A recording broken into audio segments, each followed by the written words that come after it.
Bonsoir à toutes et à tous, bienvenue à cette édition, les titres.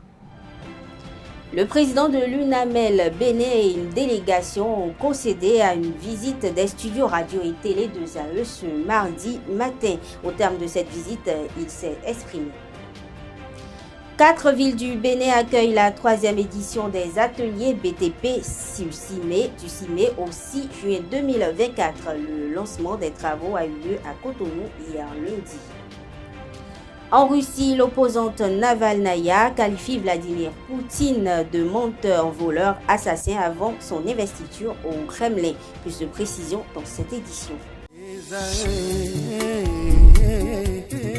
L'École supérieure d'administration, d'économie, de journalisme et des métiers de l'audiovisuel ESAE offre de nouveaux challenges pour l'année universitaire 2023-2024. Étudiantes et étudiants, parents d'élèves nouveaux bacheliers, ESAE, c'est la garantie d'une formation de qualité à des conditions très avantageuses. À Gbedjromede, à Papa, à Boumekalavi Parakou, inscrivez-vous en administration générale, administration du travail et de la sécurité sociale, trésor et finances publiques, impôts, diplomatie et relations internationales, journalisme et métiers de l'audiovisuel, gestion des marchés publics, planification et développement local, sciences économiques, sciences juridiques et toutes les filières des sciences de gestion. ESAE vous offre des bourses, demi-bourses et de réductions pour les premières inscriptions dans toutes ces filières. Waouh! En licence 1, 2 et 3 et en master, bénéficiez jusqu'à 50% de réduction sur tous nos sites. N'est-ce pas génial? Infoline. ESAE Gbedjromede, 3e rue à droite en quittant le carrefour Le Jador pour la BIBE Jéricho ou au plus 229 90 93 65 21 98 98 14 00 à Kpakpa au plus 229 52 88 33 33 à Boumekalavi au plus 229 52 88 44 44 Parakou au plus 229 52 46 12 12. ESAE, l'excellence à un an.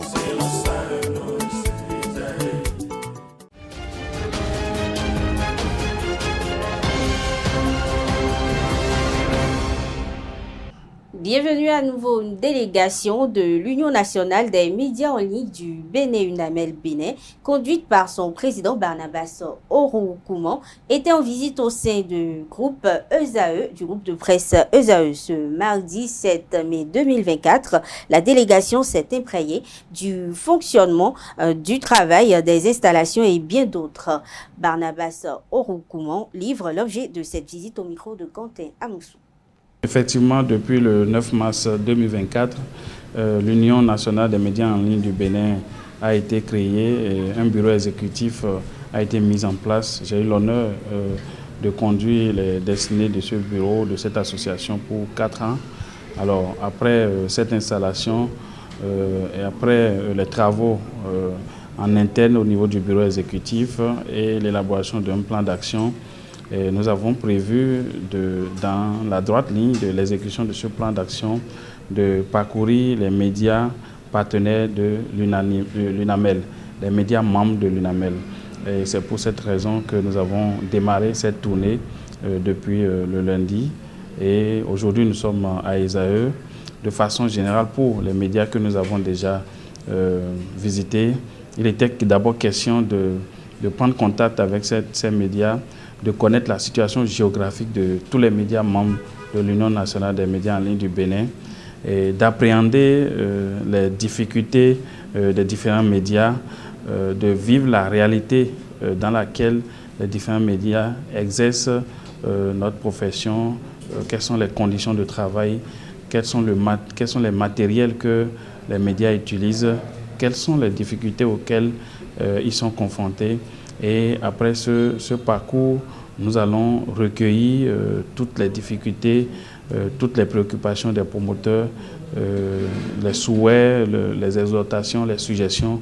Nous allons tout reporter dans un document qui va nous servir de boussole pour planifier des actions de lobby, des actions des actions à mener sur le terrain à l'endroit de ces médias.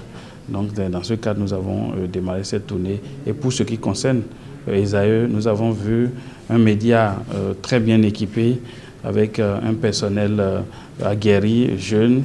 Nous avons vu une équipe très dynamique et nous avons vu également la volonté du promoteur à doter son média des outils de dernière génération qui vont permettre à tous les travailleurs, les professionnels des médias d'exercer ce travail dans de bonnes conditions. Alors c'est ce que nous souhaitons. Il y a quand même eu des difficultés soulevées liées à la qualité de la connexion qui, un temps soit peu, a ralenti un élan de ce média. Mais le promoteur est en train de prendre des dispositions pour voir quelle est l'attitude à adopter, à quel forfait il faut souscrire, à quel fournisseur il faut s'abonner pour avoir la meilleure qualité. Et je pense que nos actions prochaines vont s'orienter dans ce sens, échanger certainement avec les fournisseurs d'accès Internet, avec le ministère du Numérique, pour que une bonne qualité d'Internet soit fournie aux médias, afin que le travail que nous faisons puisse être de qualité et que nous n'envions pas les médias d'ailleurs.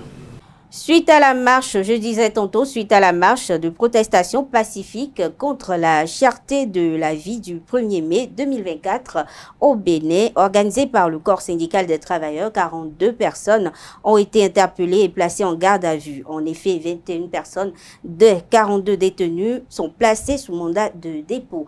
Après leur arrestation le 1er mai 2024, les 42 ont été soumis à un test d'urine 5 jours plus tard, le dimanche dernier, et les résultats du test ont prouvé la présence d'une substance illicite dans l'organisme de 21 personnes en détention. Ils sont accusés de détention et de consommation de chanvre indien et seront jugés mercredi 8 mai 2024. Les objectifs sont atteints, s'est exclamé Kassamampo, qui dénonce le prélèvement clandestin du gré de gré ou de force de leurs urines sans avertir leurs avocats. À chacun d'analyser et de conclure, a-t-il ajouté. Il faut rappeler que les confédérations syndicales invitent les travailleurs à une nouvelle marche de protestation le 11 mai prochain pour dénoncer la cherté de la vie dans le quotidien des Béninois. Parlons toujours des confédérations syndicales. Le secrétaire général de la CSA Bénin, Anselme Amoussou, a livré les attentes des différentes centrales syndicales vis-à-vis du gouvernement. C'était au cours de l'émission L'invité du dimanche dernier sur EZAVE TV. Il est au micro de Abdelkader Achion. Moi, je ne dénie pas au gouvernement qui n'a pas pris des mesures. On a vu des mesures qui ont été implémentées, on en a vu qui ont été annoncées, qu'on attend toujours. Dans tous les cas, je ne veux pas dire que le gouvernement est resté inactif. Mais moi, je suis citoyen, je suis travailleur. Et lorsque vous prenez des mesures qui ne sont pas, dont l'impact n'est pas durable, n'est pas visible, vous ne pouvez pas empêcher les gens de vous le dire. Parce que, en fait, quand on parle de partenaires sociaux entre gouvernement et syndicats, chacun dans son rôle. Et notre rôle à nous, c'est d'interpeller, c'est d'attirer l'attention. De dire attention, ici ça ne va pas.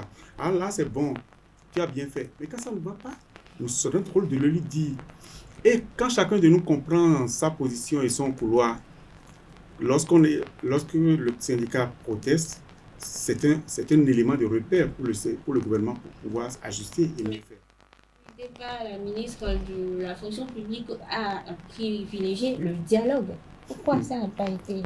On est toujours dans le folklorisme habituel et vous comprenez que c'est parce que le dialogue n'a pas fonctionné qu'on a voulu protester publiquement. Il n'y a pas si longtemps quand même les travailleurs ont obtenu une revalorisation salariale en plus de relèvement de SMIC et tout ça. Que reprochez-vous concrètement en dehors de la cherté de la vie? Que reprochez-vous au gouvernement? C'est le refus de dialoguer. Parce qu'en réalité, il n'y a pas de gouvernement. Le gouvernement n'est pas le bon Dieu. Il ne peut pas faire des miracles. Et nous comprenons que le contexte de vie chère n'est pas dû uniquement à l'action du gouvernement. Il y a des éléments extérieurs, comme la Covid, comme la fermeture des frontières, comme la guerre en Ukraine, etc. On en est conscient. Mais quand on est un gouvernement, il faut communiquer.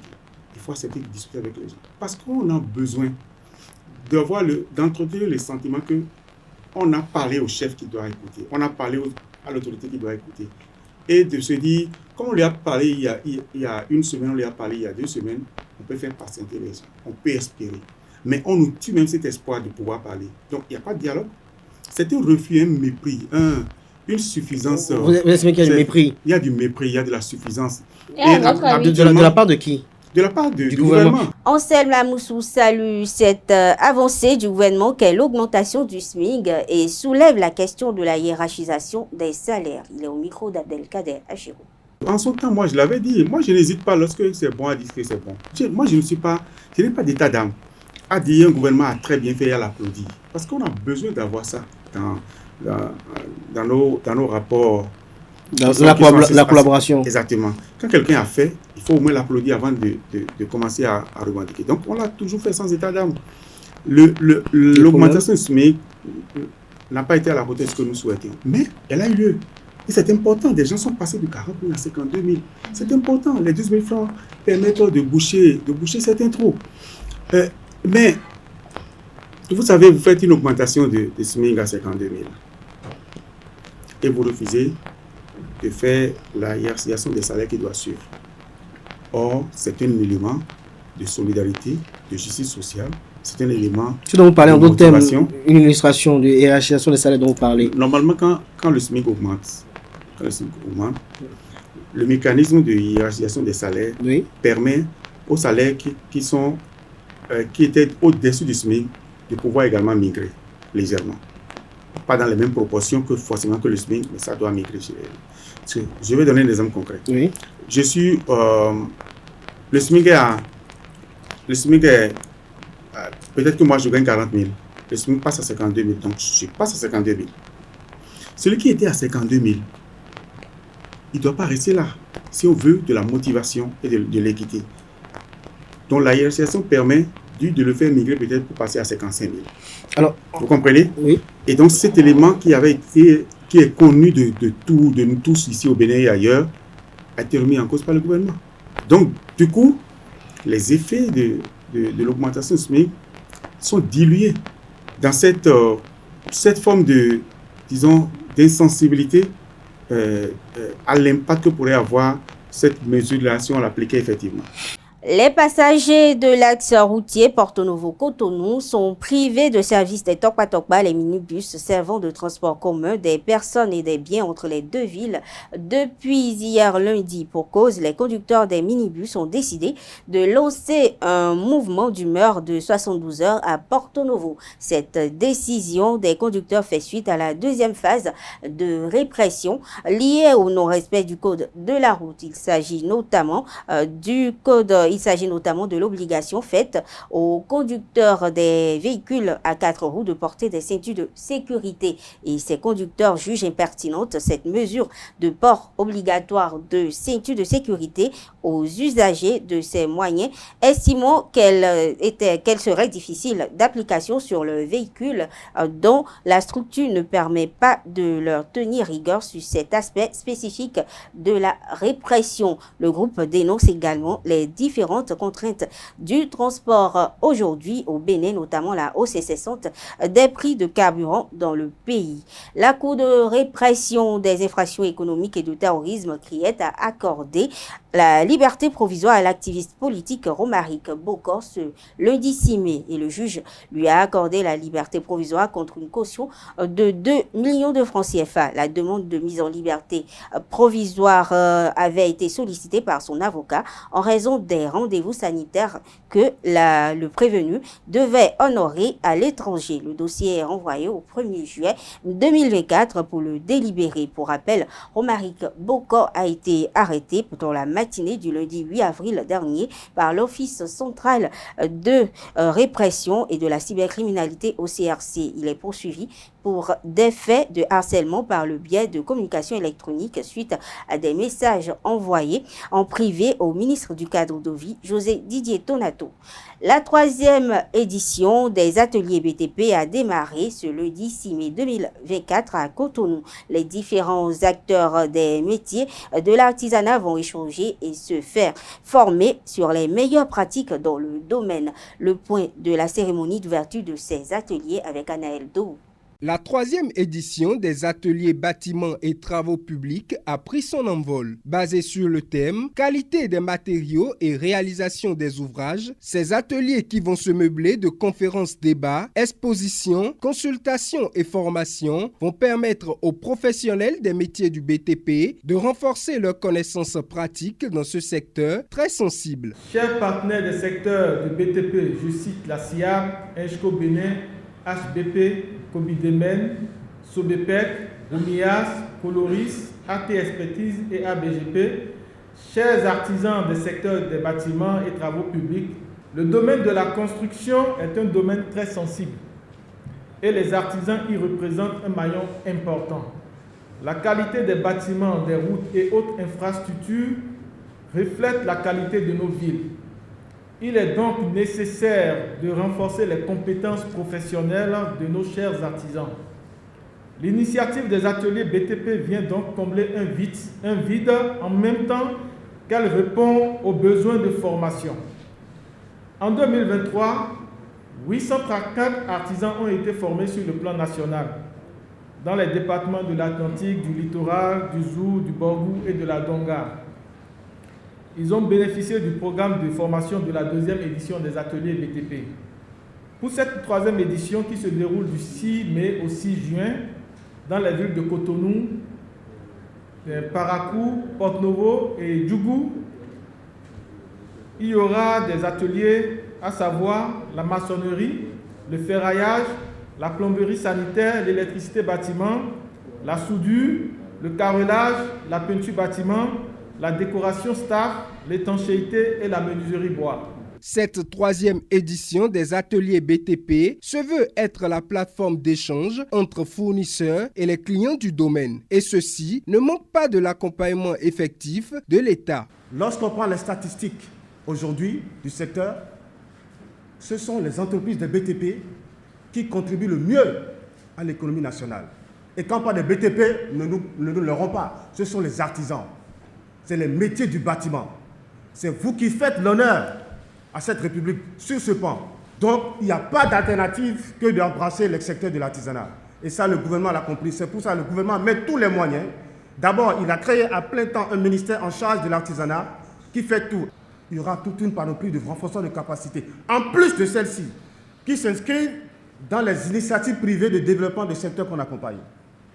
Parce que l'État, croyez-moi, ne peut pas tout faire. Il faut des initiatives de courageux, d'entreprises courageuses du secteur privé, comme AMK Engineering, que nous accompagnons depuis plusieurs années. La 3e édition des ateliers BTP, qui démarre ce 6 mai, va s'achever le 6 juin et va parcourir plusieurs villes du Bénin. Les autorités béninoises ont décidé de bloquer l'embarquement du pétrole nigérien depuis la station terminale du pipeline Bénin-Niger à Semekboudi, selon RFI. La décision a été prise au plus haut niveau par l'État béninois lundi 6 mai 2024 et notifiée à l'ambassadeur de Chine au Bénin et à la société de gestion du pipeline. Interrogés à ce sujet, quelques citoyens en parlent. Ils sont au micro de Francis Olafani. C'est une bonne initiative pour moi. Puisque, bon, vous savez il est très bien qu'on a dit dans ce pays, le Bénin et le Niger, c'est 2 pays frontaliers. Mais qu'est-ce qui ne va pas, on dit au Niger d'ouvrir sa frontière, le Niger ne veut pas ouvrir ça. Là, dans ce cas, vous savez, c'est une complémentarité entre ces peuples. Et tous ces peuples-là, nous sommes dans une communauté. La communauté a décidé qu'on laisse tout, mais je ne comprends pas pourquoi le Niger s'entête toujours avec le Bénin. Donc, dans ce cas, nous aussi, nous sommes obligés quand même de pouvoir leur bloquer afin qu'ils puissent quand même venir pour qu'on puisse parler pour ces 2 peuples. Là, moi, je suis entièrement d'accord pour mon gouvernement. Bien avant le lancement, c'est des accords qu'on a signés. Les gens ont débloqué leurs sous, ils ont financé le projet, ils ont dédommagé des gens. Et à notre grande surprise, on nous dit que le Bénin a interdit l'exploitation de ce pétrole. Pourquoi bloquer leur pétrole? Pourquoi accepter qu'ils utilisent notre terre? Et ils ont commencé par utiliser la chose et maintenant vous allez les bloquer. Ce n'est pas bon.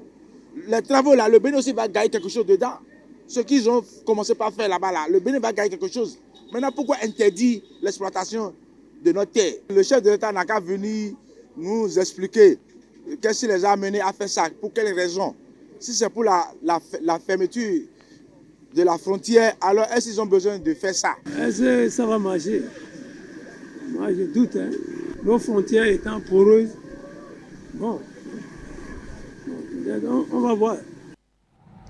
Hors du Bénin, plus précisément au Côte d'Ivoire, 18 des 19 accusés dans une affaire de trafic international de cocaïne ont été condamnés ce 7 mai 2024 à Abidjan. Après 3 mois d'audience, la Cour vient de rendre son verdict. 13 accusés sont reconnus coupables du trafic international de drogue et association de malfaiteurs et condamnés à 10 ans de prison. Parmi eux, le cerveau du réseau, le narcotrafiquant espagnol Miguel Devesa et son bras droit, le Colombien Gustavo Valencia Sepulveda. Et l'État de la Côte d'Ivoire, qui s'était constitué partie civile, a obtenu de fortes sommes au titre des dommages et intérêts, la plus grosse amende revenant à Miguel Devesa, condamné à lui verser 60 milliards de francs CFA.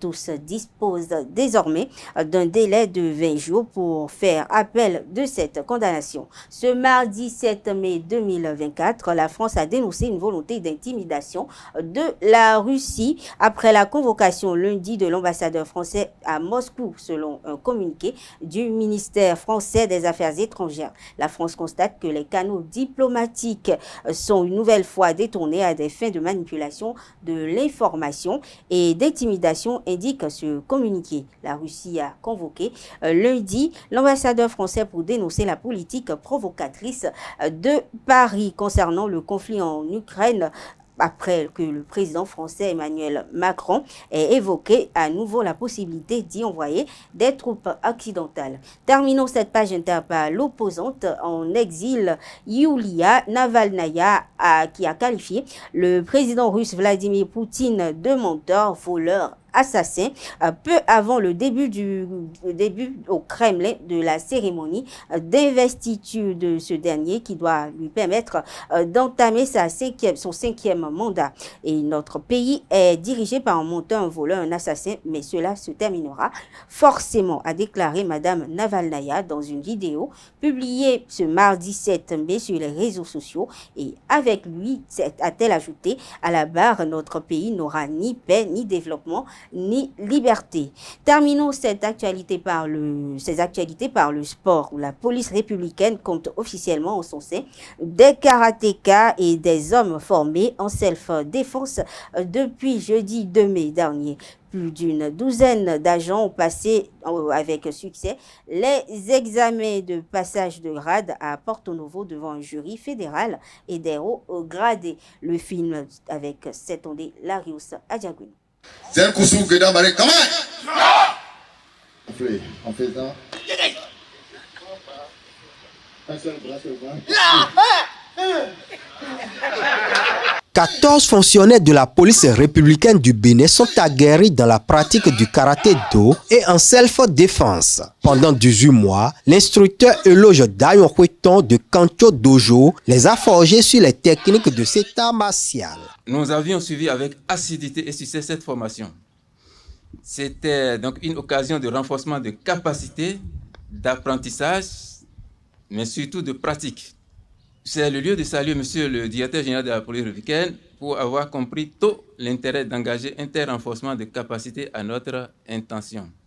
Je voudrais rappeler que par la note circulaire numéro 293-DGPR-DFS-SA du 30 juillet 2021, Monsieur le directeur général de la police républicaine a autorisé la formation de renforcement de capacité, maîtrise sans armes, soins du premier secours et karaté. Devant un jury fédéral ce jeudi 2 mai 2024 à Porto Novo, il restitue les notions et techniques apprises au cours de la formation en présence de hauts gradés de la police républicaine, des collègues, ses proches.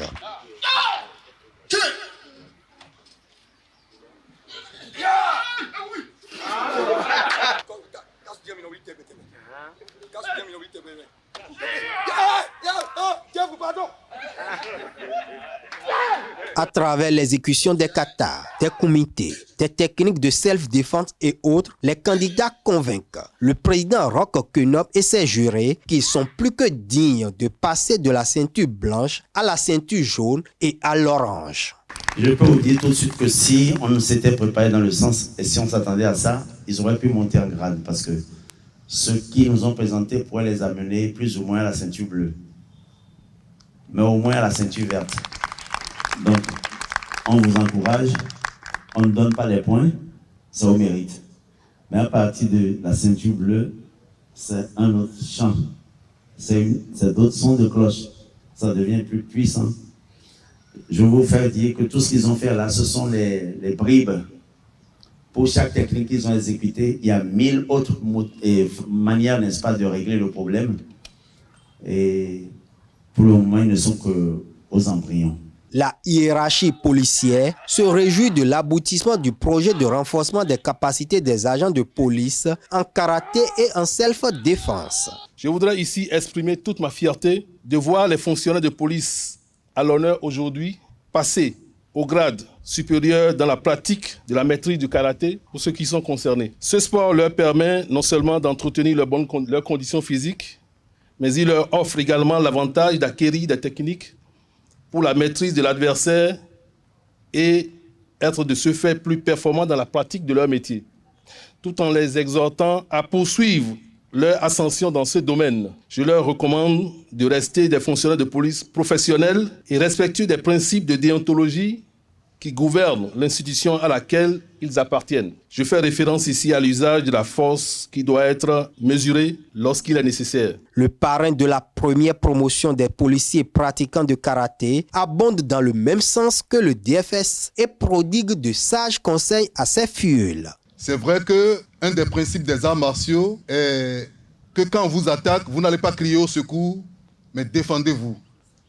Attendez qu'on vous attaque avant de vous défendre. N'attaquez pas parce que vous avez appris des techniques et vous allez vous ériger en John Brie dans le quartier, casser la gueule à tout le monde. Si c'est ça, c'est que le dojo n'aura même pas lieu à la police républicaine. Je vous le garantis. Certes, c'est une innovation au sein de la police républicaine, mais c'est quelque chose qui existait.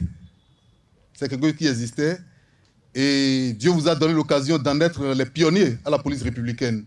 L'installation d'un dojo à la police républicaine vient non seulement renforcer les capacités des agents, mais va aussi servir de tremplin pour l'affirmation du karaté béninois sur la scène continentale et internationale les prochaines années.